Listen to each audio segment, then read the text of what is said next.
BSc part second के BSc part first के सभी विद्यार्थियों का आज की ऑनलाइन क्लास में हार्दिक स्वागत है और आशा है कि आप इस ऑनलाइन क्लास से पढ़कर के लाभान्वित होंगे।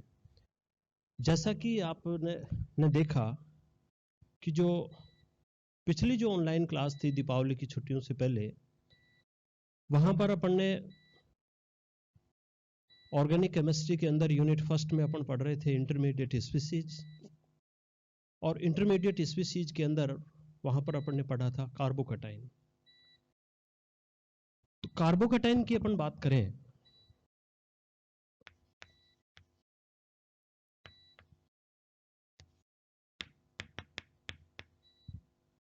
कार्बोकैटाइन के बारे में अपन ने वहां पर पढ़ लिया था कि ऐसी रिएक्टिव इंटरमीडिएट स्पीसीज जिसमें कार्बन की 3 वैलेंसी होती हैं और कार्बन के ऊपर पॉजिटिव चार्ज होता है, कार्बोकैटाइन कहलाती हैं।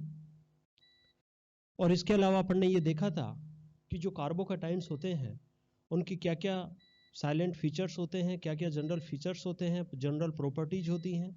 वहां पर अपन ने देखा था कि कार्बन है, उसके आउटर मोस्ट सेल में 6 इलेक्ट्रॉन्स होते हैं, 6 इलेक्ट्रॉन का षष्टक होता है और इसके कारण से वो एज ए इलेक्ट्रोफाइल्स की तरह बिहेव करते हैं।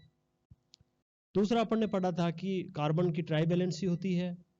कार्बन है उसमें sp2 हाइब्रिडाइजेशन होता है और sp2 हाइब्रिडाइजेशन के कारण से उसकी जो स्ट्रक्चर्स है वो ट्राइगोनल प्लेनर होती है। और उसके साथ ही अपन ने देखा था कि जो इम्पिटी p ऑर्बिटल्स है वो उस ट्राइगोनल के परपेंडिकुलर होता है, उस ट्राइगोनल के लंबवत स्थित होता है।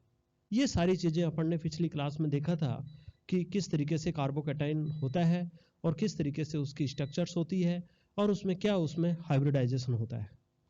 ये सारा पढ़ने के बाद में अपन देखते हैं कार्बोकैटाइन के टाइप कार्बोकैटाइन कितने टाइप्स के होते हैं। तो यहाँ पर अपन देखते हैं टाइप ऑफ कार्बोकैटाइन के प्रकार। तो देखिए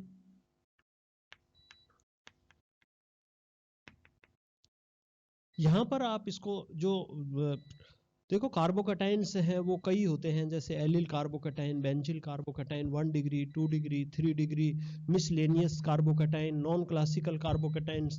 इन सब की जो स्टडी है वो आगे की कक्षाओं में है। अपने यहाँ पर हैं क्लासिकल कार्बोकैटाइन्स, जनरल जो सिंपल कार्बोकैटाइन्स है उन्हीं की स्टडी है, तो अपन उन्हीं की स्टडी करेंगे। मिसलिनियस कार्बोकैटाइन्स है और इसके अलावा जो नॉन क्लासिकल कार्बोकैटाइन्स है उनकी स्टडी अपने नहीं है, तो ये आगे की कक्षाओं में है। तो जितना अपने सिलेबस में है उसके अकॉर्डिंग अपन कार्बोकैटाइन्स हैं उनकी स्टडी करते हैं। तो यहाँ पर देखिए, यहाँ जैसा कि आपको पहले बताया था कि जैसे ये कार्बन है और यहाँ पर इस कार्बन की ये इस तरीके से ये क्या होती हैं, 3 वैलेंसी होती हैं और यहाँ पर ये क्या होता है, रिक्त पी कक्षक होता है और इसकी आकृति है वो कैसी होती है, ट्राइगोनल प्लेनर होती है और ये जो इम्पिटी पी ऑर्बिटल्स होता है। ठीक है, यहाँ पर आप देख रहे हो कि ये जो कार्बन है ये कार्बन की 3 वैलेंसी होती हैं और ये तीनों वैलेंसियां हैं वो कार्बन और हाइड्रोजन से सेचुरेटेड होती हैं। ठीक है ना। तो यहाँ पर आप यूं देखिए कि जैसे कार्बन है और इसकी एक वैलेंसी तो हाइड्रोजन, जैसे इसकी 2 वैलेंसी तो हाइड्रोजन से सेचुरेटेड है और एक वैलेंसी है वो मान लीजिए एल्किल ग्रुप से सेचुरेटेड है और यहाँ पर पॉजिटिव चार्ज। तो ये क्या है, कार्बोकैटाइन है। इस कार्बोकैटाइन में देख रहे हो कि जिस कार्बन के ऊपर पॉजिटिव चार्ज है वो कार्बन एक कार्बन से जुड़ा हुआ है। ठीक है, या यूं कहें कि जिस कार्बन पर पॉजिटिव चार्ज है वो कार्बन प्राइमरी कार्बन है। प्राइमरी कार्बन का मतलब होता है जो कार्बन एक कार्बन से जुड़ा हुआ हो उसको अपन प्राइमरी कार्बन। यहाँ पर R है, उस R का मतलब क्या है, कार्बन है। जैसे यहाँ पर मान लीजिए आप CH3 लगा रहे हैं, R बराबर CH3, तो यहाँ पर एक कार्बन से जुड़ा हुआ है। ठीक है, तो अपन कॉमन रूप से यहाँ पर अपन क्या लिख दें, R लिख दें यहाँ पर। तो यहाँ पर अपन देखेंगे कि इस तरीके से यहाँ पर ये एक कार्बन से जुड़ा हुआ है तो इसको अपन बोलेंगे 1 डिग्री कार्बोकैटाइन। इसी तरीके से यहाँ पर अपन दूसरा देखें, यहाँ C H R और R, इसको अपन कहेंगे 2 डिग्री कार्बोकैटाइन क्योंकि यहाँ पर ये जो कार्बन है ये 2 कार्बन परमाणु से जुड़ा हुआ है, तो इस कारण से इसको 2 डिग्री कार्बोकैटायन कहते हैं।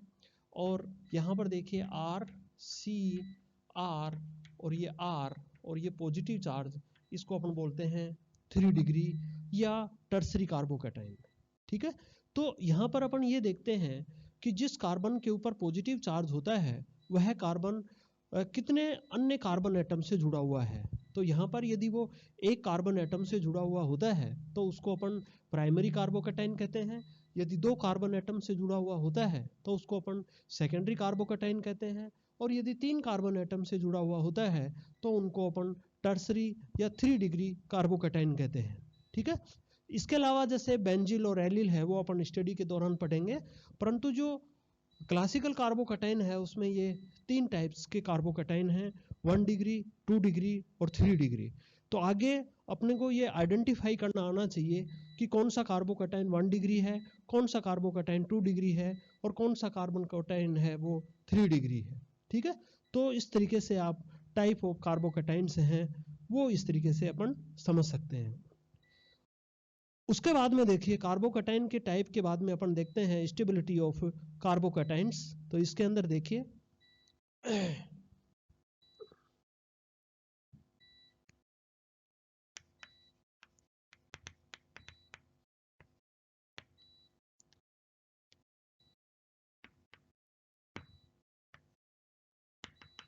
स्टेबिलिटी ऑफ कार्बोकैटायन्स या अपन यूं कह सकते हैं कार्बोकैटायन का अस्थायित्व। ठीक है, तो यहाँ पर बहुत सारे कार्बोकैटायन्स बनते हैं रिएक्शन के दौरान। तो कौन से कार्बोकैटायन हैं वो मोर स्टेबल हैं, कौन से कार्बोकैटायन हैं वो लेस स्टेबल हैं, और उन कार्बोकैटायन की जो स्टेबिलिटी है वो किन फैक्टर्स के ऊपर डिपेंड करती है, किन कारकों के ऊपर निर्भर करती है। यहाँ पर अपन इस चीज को देखेंगे। यहाँ पर एक जो जनरल चीजें हैं है ना, उनको अपन 1 बाय 1 इसको मैं समराइज करके यहाँ पर आपको बता रहा हूँ ताकि आप इसको इजीली से इसको समझ सके। तो यहाँ पर देखिए CH3 ये कार्बोकैटायन जिसको अपन बोलते हैं मैथिल कार्बोकैटायन, इसकी स्टेबिलिटी यहाँ पर CH2 प्लस। यहाँ पर अभी आपने देखा कि जिस कार्बन पर पॉजिटिव चार्ज है वो एक ही कार्बन से जुड़ा हुआ होता है तो उसको अपन क्या कहते हैं 1 डिग्री कार्बोकैटायन। और यहाँ पर आप देख रहे हो कि 1 degree carbocation is more stable then Maithil carbocation. Okay, उसके बाद में अपन आगे चलते हैं R2CH प्लस 2 डिग्री कार्बोकैटायन, यहाँ पर R3 प्लस 3 डिग्री कार्बोकैटायन्स। इसके अलावा CH2 double bond CH2 plus allyl carbocation, और इसके अलावा C6CH2 प्लस बेंजिल कार्बोकैटायन।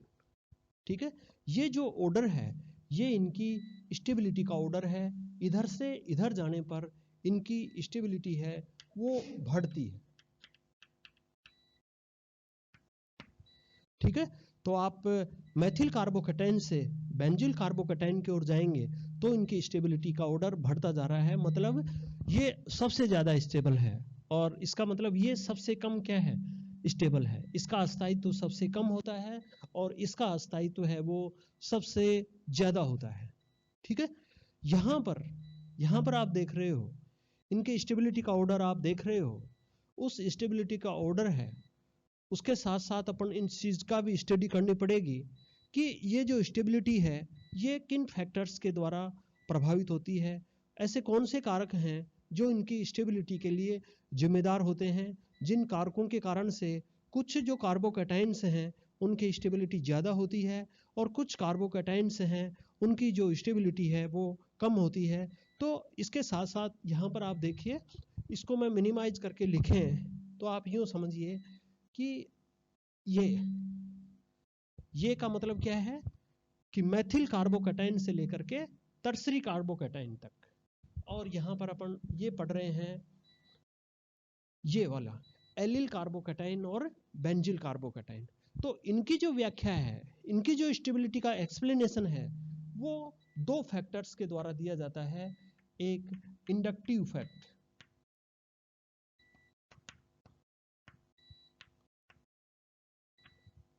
और दूसरा दिया जाएगा हाइपर कॉन्जुगेशन।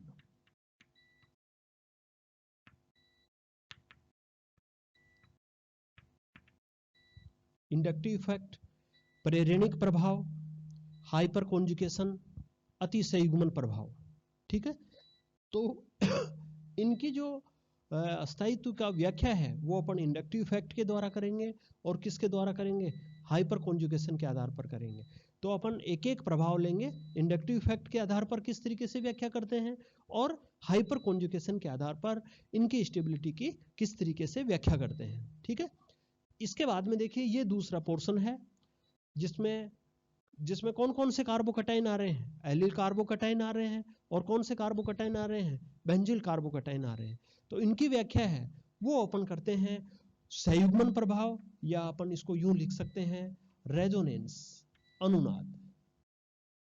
ठीक है, तो देखिए आप देख रहे हो कि ये जो तीन कारक हैं, inductive effect, hyper conjugation, resonance या कॉन्जुगेशन इफेक्ट, इनके द्वारा अपन इन सभी जो कार्बोकैटाइन्स हैं उनकी स्टेबिलिटी की व्याख्या करेंगे, इनकी व्याख्या कर सकते हैं। ठीक है, यहाँ पर अपन वन बाय वन देखते हैं। पहले ये कार्बोकैटाइन्स देखेंगे और इनमें सबसे पहले अपन इंडक्टिव इफेक्ट के बारे में देखेंगे और उसके बाद में अपन हाइपर कॉन्जुगेशन के बारे में देखेंगे और उसके बारे में इसके बाद में ये जो कॉन्जुगेशन जो इफेक्ट है जिसके कारण से रेजोनेंस क्रिएट होता है और उस रेजोनेंस के आधार पर बाकी के जो एलिल कार्बोकैटाइन्स हैं और बेंजिल कार्बोकैटाइन्स हैं उनकी स्टेबिलिटी की अपन व्याख्या करेंगे। ठीक है, तो देखिए पहले यहाँ पर इसको मैं मिटा देता हूं यहाँ पर।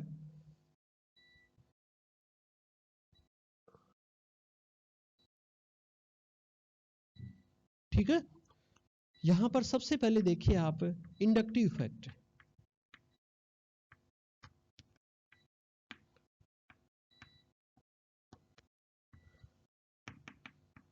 इंडक्टिव इफेक्ट के बारे में आपने सीनियर क्लास में पढ़ा होगा, जूनियर क्लास में पढ़ा होगा, प्रेरणिक प्रभाव क्या होता है और किस तरीके से ये कार्य करता है।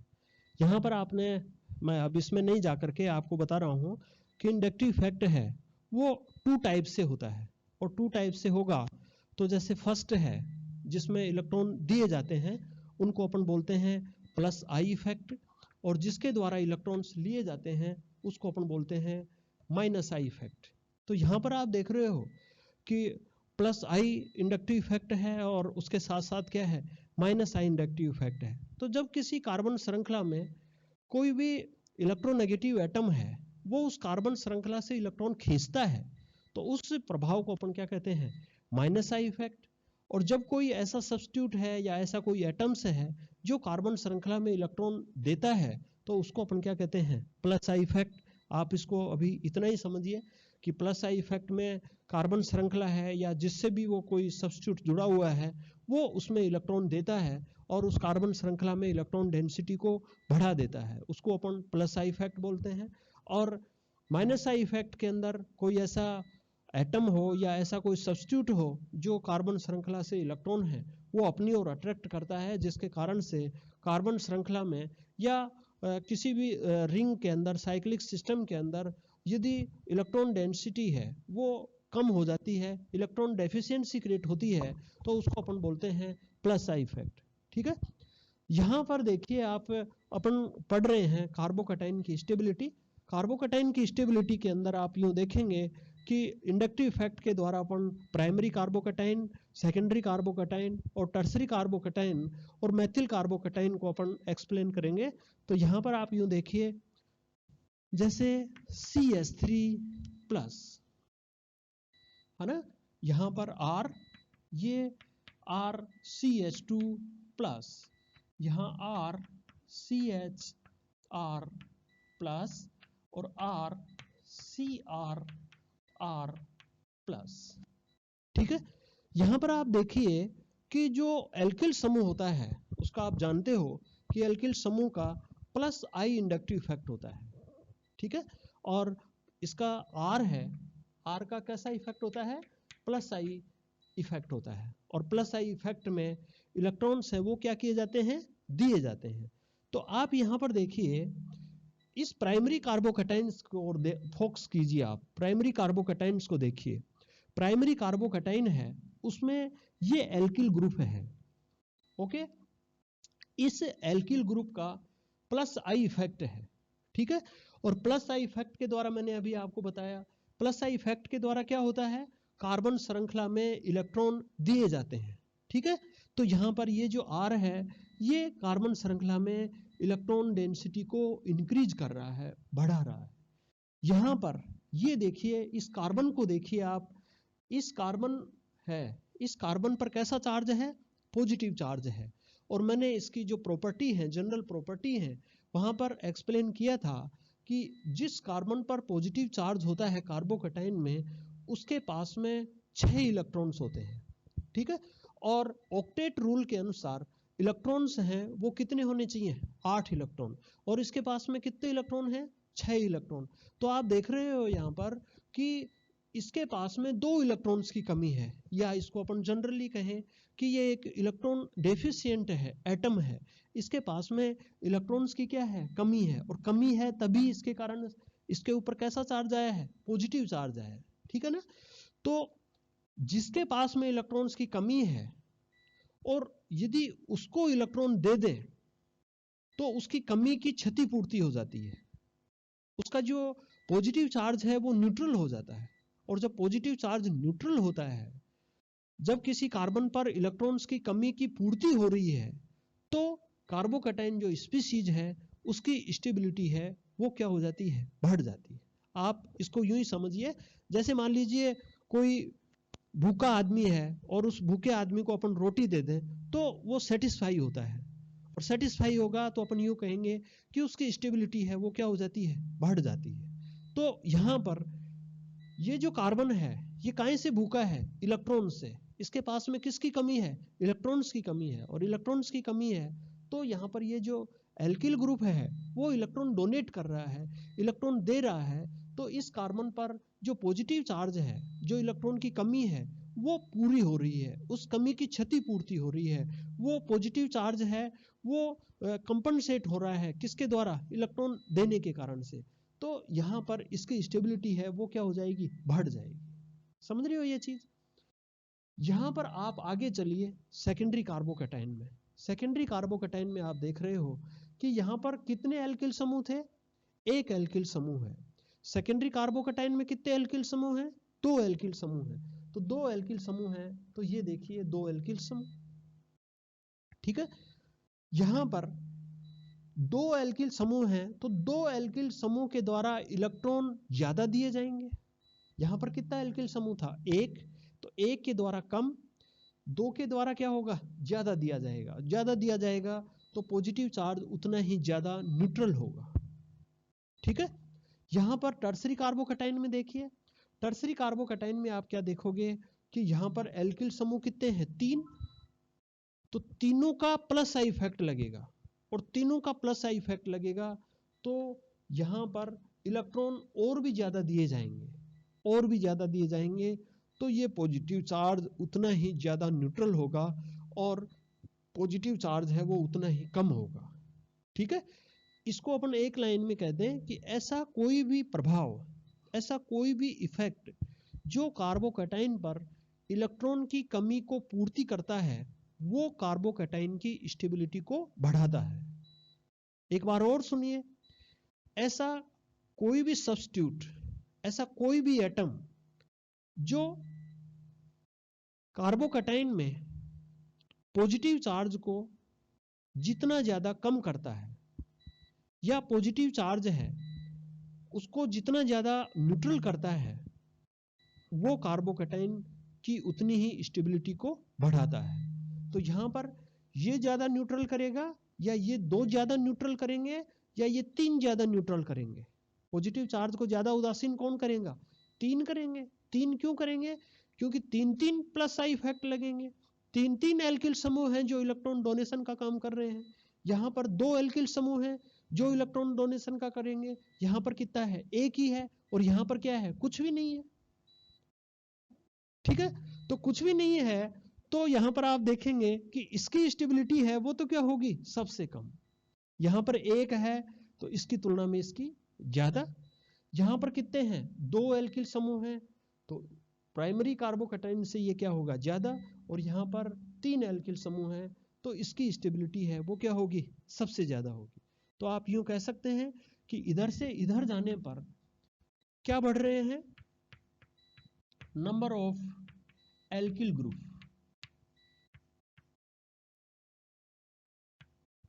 ठीक है, यहां 3 है, यहां 2 है, यहां पर कितना है, 1 ही है। और नंबर ऑफ एल्किल ग्रुप बढ़ेगा तो इधर से इधर जाने पर क्या बढ़ेगा, प्लस आई इफेक्ट, इलेक्ट्रॉन देने का प्रभाव।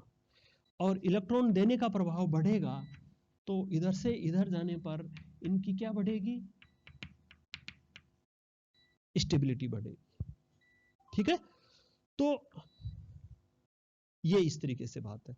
एक रूल है जनरली किसी भी एनायनिक स्पीसीज के लिए या किसी भी कैटायनिक स्पीसीज के लिए, कि उसके ऊपर कैटाइन और एनाइन का जितना ज्यादा डिस्पर्सल होता है उससे आयन की स्टेबिलिटी उतनी ही ज्यादा बढ़ती है। ठीक है, डिस्पर्सल का मतलब यदि पॉजिटिव चार्ज है और पॉजिटिव चार्ज जितना ज्यादा कम हो रहा है तो उसकी स्टेबिलिटी बढ़ जाएगी। यदि नेगेटिव चार्ज है किसी स्पीसीज पर और नेगेटिव चार्ज किसी फैक्टर के द्वारा कम हो रहा है तो उसकी स्टेबिलिटी बढ़ जाएगी। और पॉजिटिव चार्ज किसी फैक्टर के द्वारा कम हो रहा है तो उसकी स्टेबिलिटी बढ़ जाएगी। ठीक है, तो यहां पर इस इंडक्टिव इफेक्ट के द्वारा पॉजिटिव चार्ज न्यूट्रल हो रहा है, उदासीन हो रहा है, कम हो रहा है, और इसी क्रम में इनकी स्टेबिलिटी का ऑर्डर है वो भी क्या हो रहा है, बढ़ रहा है। तो इस तरीके से आप देख रहे हैं कि अपन इंडक्टिव इफेक्ट के द्वारा जो एल्किल समूह है उन जो 1 डिग्री 2 डिग्री और 3 डिग्री कार्बोकैटाइन्स हैं उन कार्बोकैटाइन की स्टेबिलिटी को अपन इस तरीके से एक्सप्लेन कर पा रहे हैं। ठीक है, तो मुझे लग रहा है कि आपको समझ में आ गया होगा कि किस तरीके से इनकी स्टेबिलिटी को अपन इंडक्टिव इफेक्ट के द्वारा एक्सप्लेन करेंगे। आगे की वीडियो में अपन देखेंगे कि हाइपर कॉन्जुगेशन के द्वारा किस तरीके से इनकी स्टेबिलिटी को एक्सप्लेन करते हैं। Thank you.